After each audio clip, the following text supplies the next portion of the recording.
In today's video, I'm going to teach you how to transfer a Wix website to another account. Whether you're handing off a project to a client or simply moving your site to a different account, this guide will cover everything you need to know for a smooth transfer process. Let's dive in. To begin with, go ahead and open your web browser and navigate to wix.com. You'll need to log in with your existing account credentials where your current website is hosted.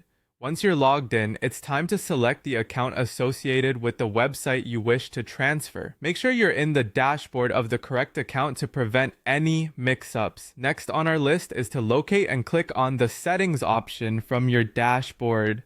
This is typically found in the sidebar or under the main menu. The settings section is your gateway to managing all aspects of your site. From here, navigate to the general settings. This is where you handle foundational settings, but our focus will be on something more specific today.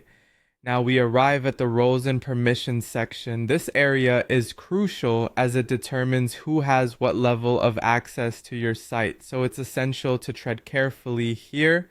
Once you're in the roles and permissions section, look for the change owner option. Clicking here will initiate the transfer process of your Wix website to another account.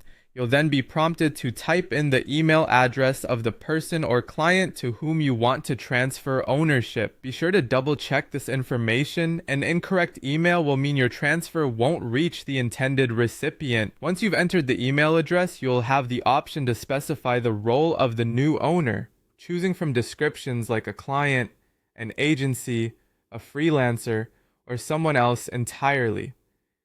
After selecting the appropriate description, click on Continue. At this stage, Wix will present you with the terms and conditions of the ownership transfer. This section provides important information you'll need to acknowledge before proceeding. Reading through these terms is crucial as it confirms your understanding of what transferring ownership entails. Finally, click on Transfer Ownership. This action sends an email invitation to the new owner, allowing them to accept the transfer. Remember, the transfer is only considered successful once the recipient has accepted the invitation through their email. And there you have it. You've successfully transferred your Wix website to another account. This can be an incredibly useful feature, whether you're transitioning management responsibilities or ensuring that a client assumes their site gracefully after a project is completed. Thanks for watching, and be sure to subscribe for more helpful tutorials.